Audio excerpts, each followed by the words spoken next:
welcome to an episode of Boobs, but no booze. Today we are lounging again in the backyard because it is the safest place to be rather than anywhere else outside your house. Um, let's see. I have to say a lot of things, but I'm going to keep it short, less than 5 minutes. Just had a great Instagram live with the beer guys. As maybe you guys don't know, I work in the beer industry and I'm a bartender. And so, of course, my job is affected by the RONA, and I don't know if I have a job to come back to. But what we did discuss in the conversation was the lack of diversity and me being a black woman in the beer industry, which is rare. I'm a unicorn for real in that business. And so we talked about, basically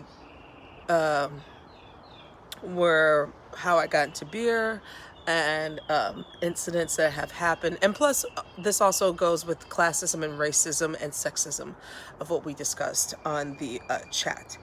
But it was a great conversation. It's on Instagram Live. Well, it will be under the beer guys or under me, Paco Toy.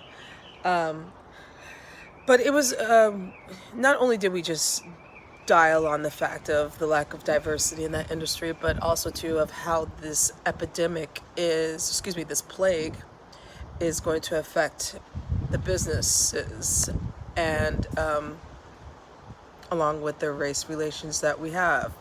Because when it boils all down to, it doesn't matter what your profession is or what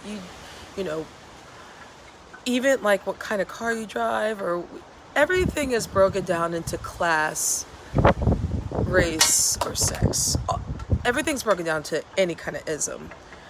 And, and he is a white man. And the thing is, having this conversation and having that open dialogue with people of a different race is very healthy. And him being curious about that. And because, he also has a black family. His wife is black, and he understands the fact of, you can't just show up anywhere anytime you like. There are certain places and spaces that we as black people, Nubian people, I'm trying to get that word black and African American out of my vocabulary. We're Nubians. We're indigenous. Black is just another made up word. Like, you don't have Asian people calling themselves yellow. I'm trying to. I watched this really great documentary not too long ago about hearing the words and the way that the word black is perceived, even way before, the transatlantic slave, I almost said movement, the transatlantic slave journey, and how the word black was in the English language has always been a negative construct. And why, when you hear the word black, the first thing that a lot of people think of is something negative. We as black people, we don't see that as negative. But when you break it down in the dictionary forms or definition, it's not positive. As for when you hear white, it's pure. Even going back to what Malcolm X said. But anyway, I'm trying not to say the word black or African American. First of all, I hate that word African American. I hate it. Because we are part of the diaspora. We weren't the first people dropped off on this journey from that transatlantic, okay?